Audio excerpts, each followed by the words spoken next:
इससे पहले की क्लास में हमने नदर्न माउंटेन के बारे में डिस्कशन किया था आपसे। आज हम भारत के उस दूसरे हिस्से की बात करेंगे जहाँ भारत की सर्वाधिक घनी आबादी निवास करती है, जिसको हम कहते हैं ग्रेट नदर्न प्लेन, विशाल उत्तरी मैदान जिसे हम कहते हैं। तो ये मैप हम पहले भी देख चुके हैं। यहाँ तक हमने बात की थी हिमालय तक की, ये पूरी पहले डिस्कशन कर चुके हैं हम। आज हम इस ग्रीन वाले हिस्से की बात करेंगे जिसे हम उत्तरी विशाल मैदान कहते हैं। अगर आप इसकी लोकेशन देखें तो आपको दिख रहा है कि हिमालय और ये जो हमारा प्रायद्वीपीय भारत है, इन दोनों के बीच में एक चौड़ी सी पट्टी, ये ग्रीन कलर की जो दिख रही है, यही हमारा उत्तरी विशाल मैदान है। ठीक है, ये इसकी लोकेशन है। यहाँ हमने पहले भी पढ़ा था कि ये जो हिमालयन माउंटेन, इसकी जो सबसे दक्षिण वाली श्रेणी है जिसको हम शिवालिक श्रेणी कहते हैं, उस शिवालिक श्रेणी से ये जो उत्तरी मैदान है, हमने उससे पहले भी ये पढ़ा था एक फॉल्ट जिसे हम कह सकते हैं हिमालयन फ्रंट फॉल्ट, जिसको हम HFF का नाम दिया था हमने पहले, हिमालयन फ्रंट फॉल्ट। उस फॉल्ट से ये उत्तरी मैदान शिवालिक श्रेणी से अलग है।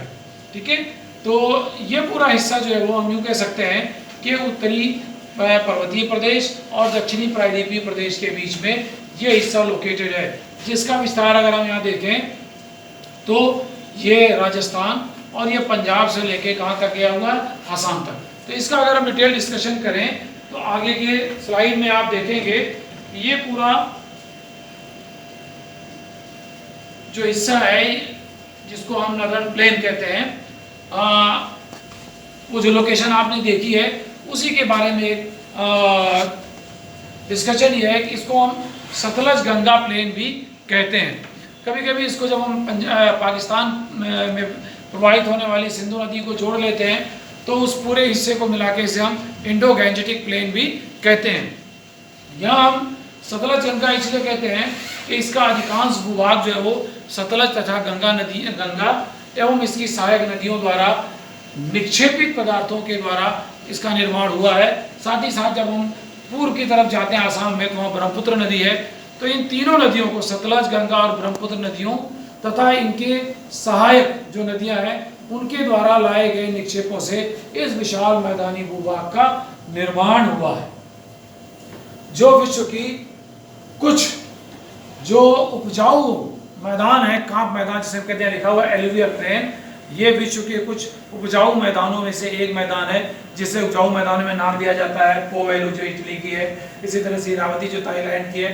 कई जो मशहूर घाटियां हैं, नदी घाटियां हैं, उनके बराबर की उर्वरा शक्ति इस मैदानी भाग की मिट्टियों में पाई जाती हैं। उसका कारण यह है कि ये वो भूभाग है जहां आमतौर पे हर साल नए नए एलुवियम का डिपोजिशन होता है, जिसको हम बाद में डिस्कस करेंगे कि यहाँ दो तरह के एलुवियम पाए जाते हैं, जिसको हम खादर और बांगर कहते हैं। तो खादर एलुवियम खास तौर से वो नया एलुवियम है जहाँ बाढ़ आती रहती नदियों में, और उसकी वजह से ये पूरा हिस्सा उपजाऊ बना रहता है। तो परिणाम स्वरूप यहाँ सबसे ज़्यादा कृषि भी होती है और पॉपुलेशन का यानी जनसंख्या का घनत्व भी इस मैदानी भूभाग में पाया जाता है। ये बात हम कह चुके हैं कि हिमालयन माउंटेन और पेनिनसुलर इंडिया यानी प्रायद्वीपीय भारत तथा उत्तरी हिमालय प्रदेश के बीच में इस मैदानी भूभाग की स्थिति है। और अगर हम इसका विस्तार देखें, जैसा कि अभी हमने मानचित्र में देखा था, तो इसका विस्तार पंजाब से लेकर आसाम तक, यानी जहाँ से सतलज शुरू होती है और जहाँ ब्रह्मपुत्र नदी है, वहाँ तक लगभग 2400 किलोमीटर की लंबाई में इसका विस्तार एक धनुष के रूप में है, जिसको हम बो कहते हैं, धनुष। एक धनुष के रूप में इसका विस्तार पंजाब से लेके आसाम तक लगभग 2400 किलोमीटर की लंबाई में है। अगर हम क्षेत्रफल की दृष्टि से देखें तो इस पूरे मैदानी भूभाग का क्षेत्रफल लगभग 7.7 लाख स्क्वायर किलोमीटर यानी 7.7 वर्ग किलोमीटर क्षेत्र है। जाहिर है एक बड़ा विशाल भूभाग है। अगर इसकी प्रकृति को हम देखें तो जैसे जैसे हम पूरब से पश्चिम की तरफ जाते हैं वैसे वैसे इसकी चौड़ाई बढ़ती जाती है।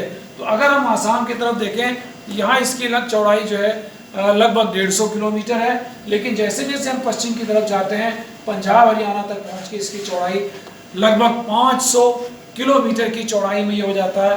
यानी ये मैदानी भूभाग, जैसा कि अभी हमने मानचित्र में भी देखा था, कि वो जैसे जैसे हम पूरब से पश्चिम की तरफ जाते हैं वैसे वैसे इसकी चौड़ाई बढ़ती चली जाती है।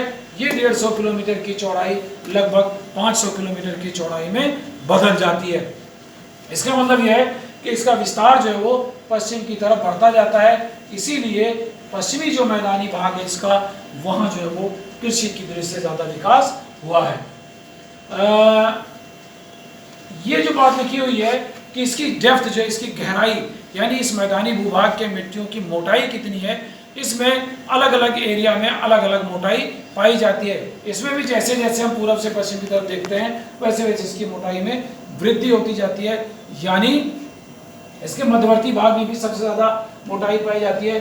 तो ये देखा गया आमतौर पे 400 मीटर से लेके 2000 मीटर तक की मोटाई इस मैदानी भूभाग की मिट्टियों की है अलग अलग क्षेत्रों में।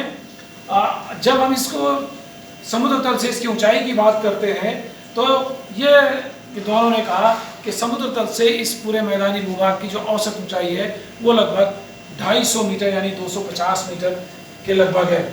अब यहाँ एक बात आती है कि इतनी सारी बातें के साथ साथ जब हम ये देखते हैं कि नदियों का दो हिस्सा है, एक हिस्सा वो है जो बंगाल की खाड़ी में आके गिर जाता है और एक हिस्सा वो है जो अरब सागर में गिरता है। इसी के संदर्भ में ये कहा गया है, हम आगे के मानचित्र में देखेंगे कि अरावली पर्वत श्रेणियां जो हैं, ठीक है, जो पूरा यहाँ गुजरात से लेकर और दिल्ली तक हैं, जिसमें राजस्थान भी शामिल है, ये अरावली श्रेणियां ऐसी हैं जो इस भूभाग के जो नदियां प्रवाहित होती हैं उनको दो हिस्सों में बांट देती है, यानी जल विभाजक का काम करती है। तो इसीलिए अरावली पर्वत श्रेणियों से पश्चिम की तरफ जो भी नदियां प्रवाहित होती हैं उनका जल जो है वो अरब सागर में जाता है और उसके पूरब की तरफ जो नदियां हैं उनका जल जो है वो बंगाल की खाड़ी में आके गिरता है।